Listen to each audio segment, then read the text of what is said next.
A while back, I went into a repair shop, and as I was standing at the counter, I noticed a sign on the wall, and it said, "Trust in God, all others pay cash." And I got thinking about that, and it really reflects today how people feel. When it comes to trusting others, we don't. And of course, the purpose of the sign was to say that they didn't want to have you try to cash a check on them because they didn't trust you. And it's symptomatic of what we see in the world today. People don't trust one another. You may recall that some time back we heard a report about the Love Canal. Remember hearing about that? In upstate New York, William Love had decided in the late 1800s that he wanted to have a dream of building a modern city, and he figured that if he could join two rivers with this canal, that he could have the best in modern living. Well, it didn't work out so well. He built a canal 1 mile long, and it ranged anywhere from 10 to 40 feet deep. It was 45 feet wide. And that's how it stayed. So when his dream fell apart, he sold the piece of property off to a chemical company, and what they started to do was to put toxic wastes into the canal. And eventually the American government bought it, and they put some of their toxic waste in there, and then they covered it all over. Well, sometime later a contractor comes along, and he says, I can sell this property to all kinds of people. And they build it as a place to raise your families and have your dream home, and it would be paradise. Well, of course, once people built their homes and moved in there, they had some funny things happen. Children used to pick up these rocks, and they could throw them against the wall, and they would explode. And at night, you could see a funny glow in certain places in the ground. They had a neighborhood dog where his nose was burnt right off chemically. And people got sick. And of course, eventually what ended up happening was people had to literally walk away from their homes and leave their dreams. Imagine what it did to their trust. And it's these kinds of things that build a lack of trust in our society today. Or, we can think of all kinds of other things that have been happening. People walk into their job, they've worked there for 25 years, and they're handed their walking papers. Not even allowed to go back to their desk. They're just ushered right out the door because they're afraid that you might do something to the computer system or something else in the business because they don't trust you. And of course, their loyalty to you was unfounded as well, wasn't it? And so it builds this whole atmosphere of a lack of trust and disloyalty. And on Friday evening, we talked about in our family happiness book that even filters down to the family, where the most trusted of all relationships, fathers and mothers and brothers and sisters and aunts and uncles, has been betrayed in so many ways. And children grow up having been abused and no longer, or maybe never having really learned how to trust. And so this lack of trust in the world is not that surprising to those of us who are Christians, because the Bible says that these sufferings are common experiences in the entire association of your brothers in the world. And indeed it is. It's a global symptom. It's a global problem. And on that sign where it said, trust in God, do you think that's what they meant? Trust in God? Or did they mean they were quite confident that God would never try and cash a check? And it's probably about as far as they could trust that. But today, brothers, the reason we're talking about this is because, while the world and all the things that happen in it cause us to lean towards a lack of trust, today we need to build trust as we've never built it before. The reason for it is found in the book of Matthew chapter 24 in your Bible.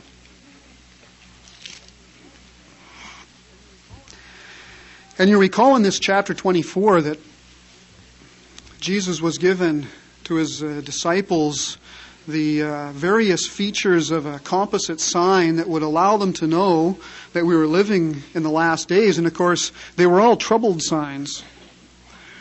But in verse 21, he gives us the reason why, in spite of these troubles, we would have to build trust in a way that we've never done before. Because there it says, "For then there will be great tribulation such as has not occurred since the world's beginning until now. No, nor will occur again." You see, the world today is on the brink of the greatest difficulty that it's ever faced. The greatest tribulation. And while we as Christians anticipate that, you know what we need to understand, brothers, is that tribulation will test our personal trust in God too. We will be affected. And so we have to learn to trust in God so that when that day happens, we are in fact truly in a position to trust, because it will be a terrifying time. Things will happen that we never anticipated. So that's why we're going to use the Bible this afternoon to discuss some of the examples that Jehovah himself gave that help to build trust and confidence in him. The fact that he can do whatever it takes to help his people, and he can do it in some very interesting and unique ways. So the first one we want to look at is found in the book of Genesis. So would you like to turn there? In Genesis chapter 6, just look at verse 13 to begin with. It says, "After that, God said to Noah, 'The end of all flesh has come before me, because the earth is full of violence as a result of them. And here I am, bringing them to ruin together with the earth.'" And just over in verse 17, it says, "And as for me, here I am bringing the deluge of waters upon the earth, to bring to ruin all flesh in which the force of life is active from under the heavens. Everything that is in the earth will expire." Now that's a very interesting account. You see, the Bible also tells us here that Noah told people that Jehovah was going to act and that he was going to flood the earth. Now, what if someone had decided that they were maybe giving some credibility to what Noah was saying, and they decided, okay, what I'll do is I'll get myself a boat just in case, you see, and when it starts to rain, I'm going to get myself in that boat and I'll be okay. Do you think that they would have survived the flood? Because the Bible says that only those who were in the ark survived. Would they have survived? No. Because who would have ever anticipated they would have had to spend a year on the water? Oh, they would have never been able to supply themselves with that. They would have never known. And so this great deluge that Jehovah brought upon the water, or upon the earth, what was it, do you suppose, that caused Noah to be saved? Well, often we think it was the ark, but was it really? See, even if somebody else got into a boat, the chances of them being saved weren't very good. So what saved Noah through this period of time was obedience. It was obedience. Because he was willing to do things the way Jehovah God had directed him, and he was able to save himself and his family. And you know, we should be very grateful for that, because today we're alive because Noah was obedient. And that's something that we learn about what it takes. You see, Jehovah has the ability to save him. He did that with those individuals there. He put the arrangement in place. They were saved. But in order to be in a position to be saved, we as individuals need the quality of obedience to Jehovah's direction. And when we build that obedient record with Jehovah, then he confidently helps us as he did with Noah. Now sometimes when we know that it's Jehovah's purpose to bring an end to the system of things, sometimes we like to think, well, I'll just wait and see for a while, and when something, things really get heated up and it's really obvious that Armageddon's about to take place, we're going to see the Great Tribulation, well, then I'll be able to get real busy in the truth and do what I'm supposed to do. But there's another interesting example in Joshua chapter 10 that we can take note of, which is our second example here. And as you're turning to Joshua chapter 10, I'm just going to give you a little background here. As Joshua came into the promised land and began to remove the Canaanite cities as Jehovah had directed him, the city of Gibeon, they recognized that the Israelites were a very powerful nation, and it was because of the God they worshipped. And so what they did was they decided to think this thing through, and they said, look, we're not going to be able to stand against the Israelites' God, Jehovah. So they made this plan where they made it appear like they came from a distant land, and they sued for peace. They got a covenant arrangement with the Israelites, and even though they were found out, that arrangement still stood. Jehovah honored that. And so with that situation, now we pick up the account in Joshua chapter 10 and verse 1, and it says there that it came about that as soon as Adonizedek, the king of Jerusalem, heard that Joshua had captured Ai and then devoted it to destruction, that just as he had done to Jericho and its king, so he had done to Ai and its king, and that the inhabitants of Gibeon had made peace with Israel and were continuing in their midst, he became very much afraid, because Gibeon was a great city, like one of the royal cities, and because it was greater than Ai, and all its men were mighty ones. So you see, this king of Jerusalem said, we're in a tough position here. Look what's happened. The Gibeonites have attached themselves to the Israelites, made them more powerful, and they were powerful men. And verse 3 tells us what he did about that. He said, consequently, Adonizedek, the king of Jerusalem, sent to Hoham, the king of Hebron, and to Piram, the king of Jarmuth, and to Japhiah, the king of Lachish, and to Deber, the king of Eglon, saying, come up to me and help me, and let us strike Gibeon, because it has made peace with Joshua and the sons of Israel. So it was obvious what he was going to do. Cut off those Gibeonites, you cut off part of the power, and maybe we can survive this thing. That was his plan. And the Gibeonites, already having proved themselves to be thinkers, and have made a decision to serve the God of the Israelites, Jehovah, they went to Joshua and said, look, we're in trouble here. You've got to do something to help us. So in verse 8, you'll notice that Joshua went to Jehovah in prayer, and notice what Jehovah said to him. He said in verse 8, do not be afraid of them, for into your hand I have given them. Not a man of them will stand against you. Verse 11 says, and it came about that while they were fleeing from before Israel, and were on the descent of Beth-horon, Jehovah hurled great stones from the heavens upon them, as far as Azekah, so that they died. There were more who died from the hailstones than those whom the sons of Israel killed with the sword. Now, how many of you have ever been in a hailstorm? Ever been outside in the hail? How good were you at dodging the hailstones? I never was very good at it. Try to picture this here. You see, Jehovah created a hailstorm with stones large enough to be able to kill a person, and yet the Israelites were not injured. None of them were hit. Can Jehovah save? It's remarkable to think about. Jehovah was perfectly selective in the use of this hailstorm in order to annihilate Israel's enemies. And if that's not enough to make you feel pretty awestruck by what Jehovah can do, notice what happened in verse 12. It was then that Joshua proceeded to speak to Jehovah on the day of Jehovah's abandoning the Amorites to the sons of Israel.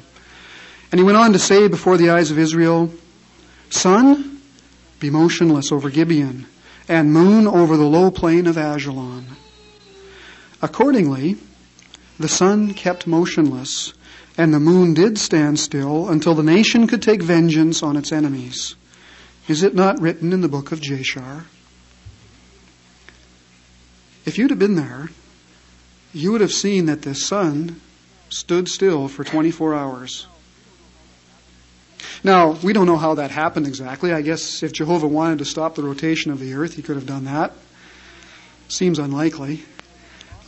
Insight Book says that it's possible that he may have used some form of refraction, but no one really knows. The Bible doesn't say. One thing we do know, that if you were there, the sun would have stood still until the Israelites took complete rout of their enemies. A hailstorm, thoroughly selective. Make the sun stand still. Can Jehovah save his people? No doubt about it. But now think about it for a moment. With the Gibeonites, if they had decided to wait until the Israelites got right out the gates of their city and maybe tried to test their muscle a bit against them just to see how far this thing was going to go, would Jehovah have protected and saved them? No. But you see, they were thinkers. And that's something else we learn. Noah teaches us obedience. The Gibeonites teach us that we need to think clearly ahead of time what our course of action needs to be so that we can establish a trusting record day by day with Jehovah so that we prove we're not waiting till the last minute to see whether this thing's really going to be so or not. See, brothers, we can't wait till the day of the outbreak of the Great Tribulation. We have to build that record today. One other example we can look at is found in the book of 2 Kings. Would you like to turn there? 2 Kings chapter 19. And here we're going to show you the example of what happened to Hezekiah when the Assyrians came down from the north. And interestingly enough, the Assyrian king's emissary stands outside the walls of the city and he says, "Don't you guys trust Hezekiah's God, Jehovah? He's not going to save you. There hasn't been one king or one god of all the kings all the way down through the north that have been able to stand against the king and God of the Assyrians." And basically he taunted them. And he wanted them to just lay down their arms. And so Hezekiah prayed to Jehovah. Jehovah sent word back to him through Isaiah. And if you have 2 Kings chapter 19 and verse 32, notice what Jehovah promised. Verse 32 says, "That is why, this is what Jehovah has said concerning the king of Assyria. He will not come into this city, nor will he shoot an arrow there, nor confront it with a shield, nor cast up a siege rampart against it.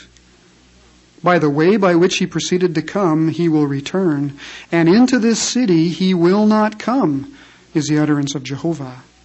And I shall certainly defend this city to save it for my own sake, and for the sake of David my servant." Well, that's a pretty bold promise. When you've got an army camped right outside the wall of the city, not even going to shoot one arrow in it, nor throw one ladder up against the wall, not one. That's a pretty bold promise. Verse 35 says, "And it came about on that night that the angel of Jehovah proceeded to go out and strike down 185,000 in the camp of the Assyrians." One angel is all it took. And the battle was over. You see, Jehovah, whatever way he chooses to use, whether it's with flooding waters, with hailstones, with making the sun stand still, with an angel, Jehovah can use any way he wants to protect and save his people. And so these examples show us, brothers, that he's done it in the past and that he will do it in the future in behalf of his people. Even individually. You remember when Peter was shackled between two guards, the Apostle Peter? He had a guard on each arm, and he had two more at the door. Jehovah sends an angel. The guards fall asleep, the shackles fall off. Peter walks free man. You see, Jehovah is remarkable. And when we think about these examples, they're here to build our confidence and strength in the fact that Jehovah very much cares about us individually as people. In fact, that's why in Romans chapter 10 and verse 13, it reminds us of the effect that it should have upon us. Romans chapter 10 and verse 13. And there it simply says, "For everyone who calls on the name of Jehovah will be saved." So does that mean that we just have to know that Jehovah is God? No. These examples show us that we have to learn to be obedient. We have to learn to trust. We have to be willing to call on Him and to demonstrate every day that we think things through and take our stand on His side of issues. And then we're guaranteed, according to the Scripture, that we will be saved by Him.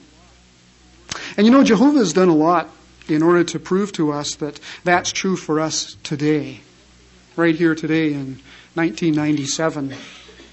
You know, one thing that He has done for us that is an evidence, it's a proof, brothers, that He has our individual interest at heart, is found too in the book of Romans. If you just turn back a few pages to Romans chapter 5.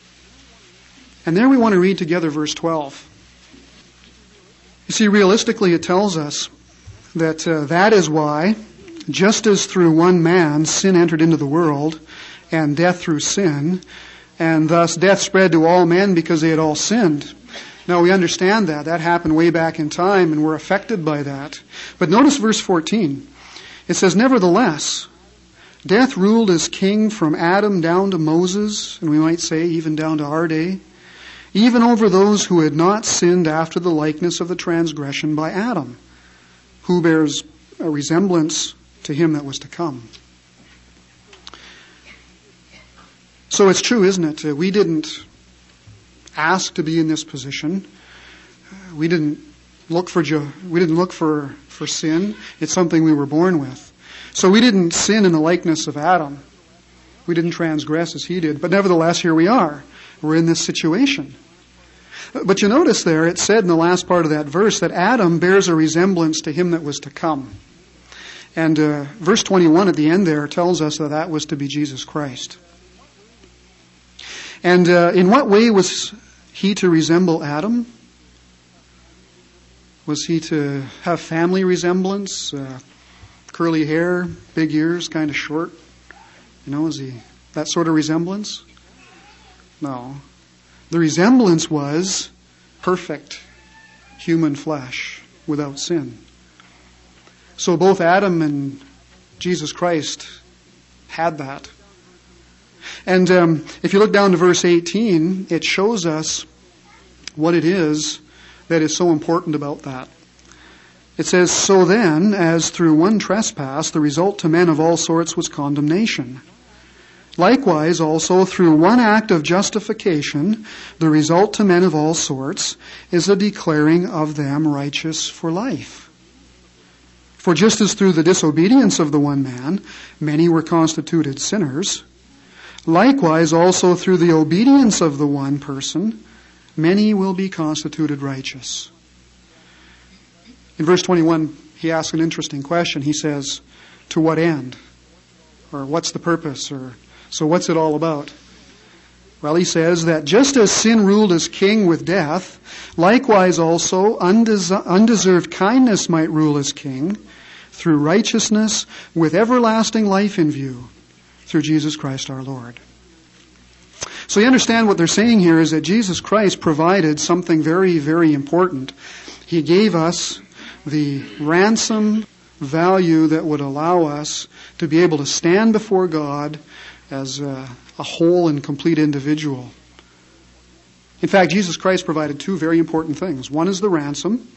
The second is redemption. And you might say, well, what's the difference? Well, there's quite a difference. You see, ransom is the value of something. So you might think of it this way.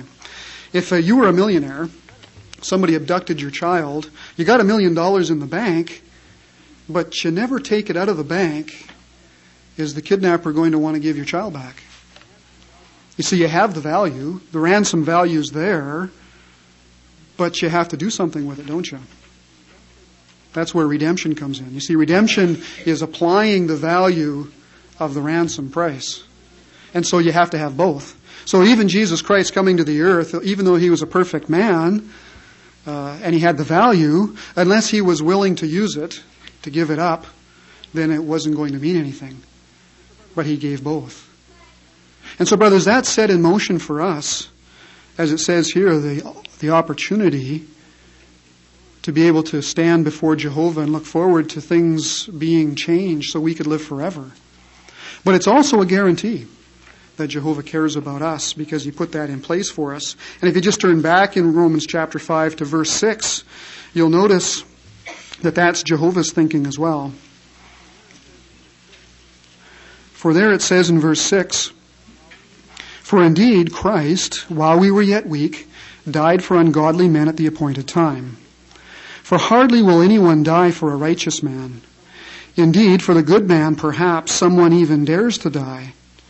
But God recommends his own love to us in that while we were yet sinners, Christ died for us." So you'll notice, it's true, isn't it? Just because somebody's inclined to do what's right, are we willing to give up our life for them? Not likely. Now, if somebody does something good to us, well, we might be a little more inclined, but even then it's doubtful, isn't it? But Jehovah, while we were sinners, while we were undeserving, provided that for us. And it's good, brothers, to give thought to that. We want it to motivate us. We want it to develop a warm feeling in our heart, realizing Jehovah's put that in place for us. And we can demonstrate that we feel that way about it when we consider what it says in John chapter 3 and verse 36. It says, "He that exercises faith in the Son has everlasting life. He that disobeys the Son will not see life, but the wrath of God remains upon him." Takes you right back to Noah, doesn't it? See, obedience, or the lack of it, has much to do with our relationship with God. And when we have a warm, appreciative feeling of this arrangement that Jehovah's put in place for us, it moves us to be obedient. And that's good. And of course, our obedience to God's laws and directions help us to feel good in life. And you have to be careful, because we don't want to view having faith in God like a bulletproof vest. That might sound good. After all, doesn't a bulletproof vest save lives? How many of you believe that a bulletproof vest saves lives? I do. Oh, lots of you do, yeah. So that's good, you see. Bulletproof vest saves lives. Now, you want to prove that? Who of you would be willing to put on the vest and allow somebody to fire a gun at you? You think, oh, what if he misses? What if he hits me somewhere else? I'm not going to put that thing on. But I thought you believed it saved lives. Some people view their faith that way. They say, oh, yeah, I know. Yeah, God probably knows better than I do. Yeah, he probably has some way of solving my problem, but I like to do it my way. You see, and we don't put the vest on. But you see, having faith in God means trusting what he says and doing what he says. Otherwise, we're thinking of our faith like a bulletproof vest. Let somebody else wear it. Let them prove it. After all, what if I try to do it God's way and it doesn't work? And so we have to be careful of that kind of thinking. And one of the ways we can show that we're actually putting the vest on is found for us in the book of John, chapter 16. Just look down to verse 23 and see if you can see what it is here that would help to indicate that we do have faith in God. "And in that day you will ask me no question at all," Jesus said. "Most truly I say to you, if you ask the Father for anything, he will give it to you in my name." What are we talking about here? It's prayer, isn't it? Yeah, prayer is one of the ways we really prove to God that we trust him, that we do have faith. And we talked Friday night about the need to be able to pray to Jehovah every day, in a meaningful way. And that helps us to demonstrate day by day that we're willing to do things God's way. We're putting the vest on, you might say. Now, we have to be careful. We don't want to misunderstand what the verse says here. We have to harmonize it with what it tells us in 1 John chapter 5 and verse 14. And just notice the expression that John makes here in 1 John chapter 5 and verse 14.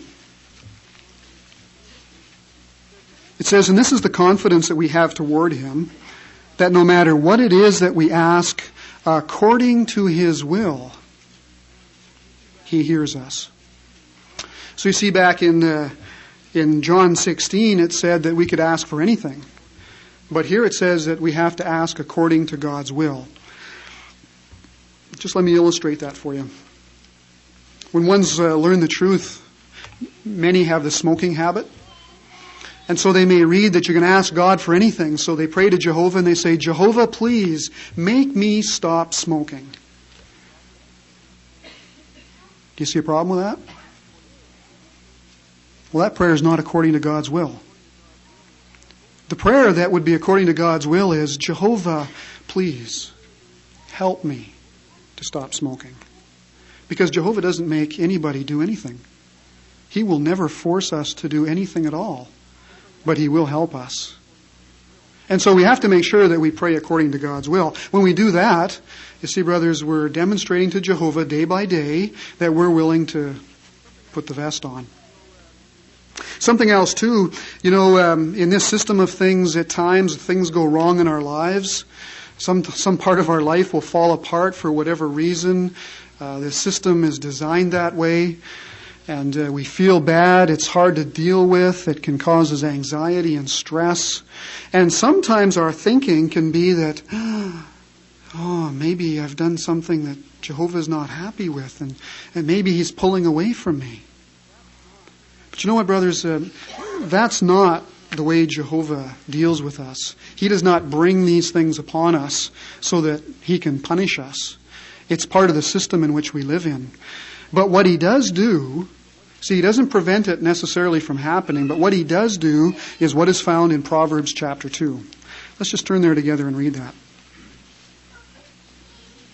And in reading this proverb, we're going to find out also another thing that we have to do in order to put the vest on.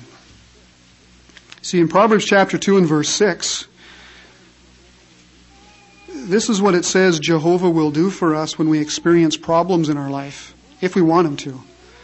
It says, for Jehovah himself gives wisdom. Out of his mouth there are knowledge and discernment. What does it teach us? It says that Jehovah will give us the ability to deal with, to cope with, to get rid of, or whatever will happen to our problem. He teaches us how to deal with it. That's what the scriptures say. He doesn't necessarily make the problems all go away. He teaches us how to deal with them. Now, how does he do that? Well, he gives us wisdom and discernment. But where does it come from? It comes from studying the Bible. You see.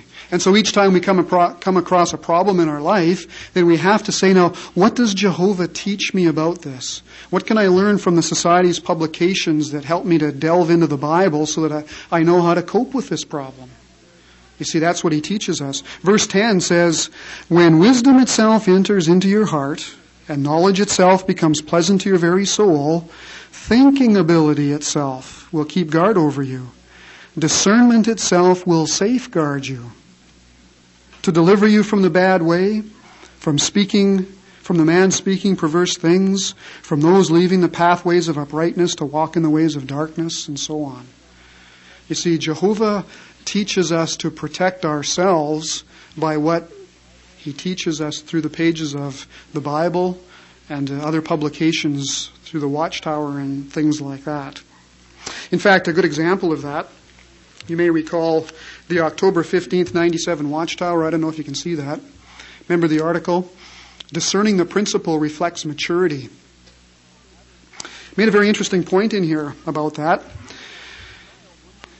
It says, for example, to a child, one might give the law. You must not touch the stove. But to an adult, the statement, the stove is hot, would suffice. See, that's a principle. One's a law, the other's a principle. And you can see how it works. When you say to an adult, the stove's hot, well, that could mean, could you put the pot on, please? Or could you take the pot off? don't put that rag there. How about shutting it off? You see, it can mean all kinds of things. And to an adult who discerns the principle, the stove is hot, allows us to decide how to apply it in that instance. To a child, you just simply say, don't touch the stove. That's a law. And so the article is encouraging us to discern Bible principles. That's what we have to set as a goal, and that's what Proverbs was talking about, learning to discern how to apply principles in everyday life. Now here's one that we can look at for a moment. Turn to Job chapter 9 and verse 4. In Job 9 and verse 4, it's talking about Jehovah in this verse. And just notice what it says there. It says that he is wise in heart and strong in power. But now notice, who can show stubbornness to him and come off uninjured? Interesting principle. Who can show stubbornness to Jehovah and come off uninjured? Now, let's just add another principle to this. 1 Corinthians 15 and verse 33. You know what it says? Sure you do. Bad association spoils useful habits. And remember, just before that it says, do not be misled. Bad association spoils useful habits. Now, that principle is so often ignored. You know, one brother who was an elder had one daughter. And he loved that little girl. And, he taught her about Jehovah. He raised her to love the truth. And as she grew up, she became a fine young woman. And she began to regular pioneer, and she married a pioneer, and everything was going just perfect. But all through her growing up years, she always just had this one friend, this one best friend, who was not a worshiper of Jehovah. And it seemed like they were going to get away with it. It wasn't going to injure them, because here she was, off and married. But one day, this brother got a letter, and it was from his daughter, and it said, don't try to find me. She says, I've been disfellowshipped, I've left the truth. And he was devastated. But he found out what happened. Apparently this one best friend, when she left school, she went off into the entertainment world, and she was traveling around the world, and she was partying and having a great time, according to her, and drugs and alcohol and sex, and she had it all. And she was writing back to our sister about the wonderful time she was having. Our sister decided she wanted some of that too. And off she went. And Dad was devastated. You see, who can show stubbornness to Jehovah and come off uninjured? So we have to learn to be discerning with Bible principles and apply them in all parts of our life, so that we don't become victims of our own undoing.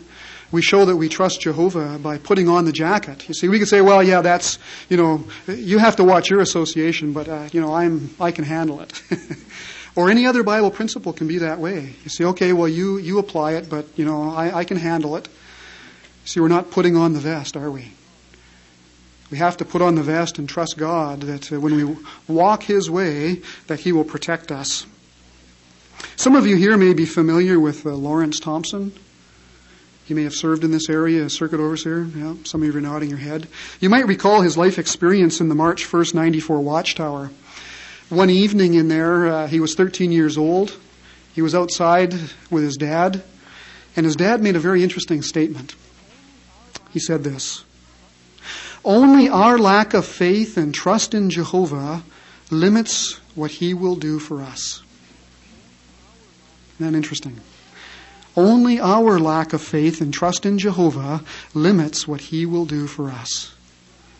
So brothers, put on the vest. Be willing to trust. And as we build a trusting record with Jehovah, you see, we can be sure that we're going to be able to withstand what's going to come in the very near future. We know Jehovah is going to bring an end to this system of things. After all, those are the promises in the Bible that we hold the most dear.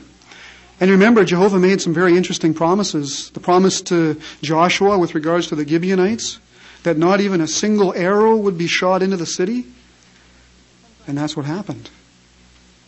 And sometimes people think, paradise earth? Nobody ever dying? Hard to believe. But Jehovah promised it. And Jehovah will fulfill it. And we can be absolutely sure of it.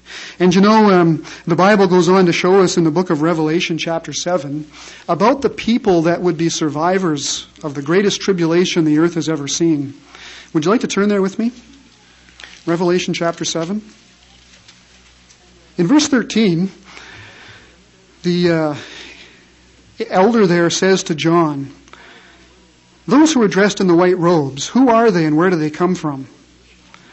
And so John says, "Well, my Lord, you're the one that knows."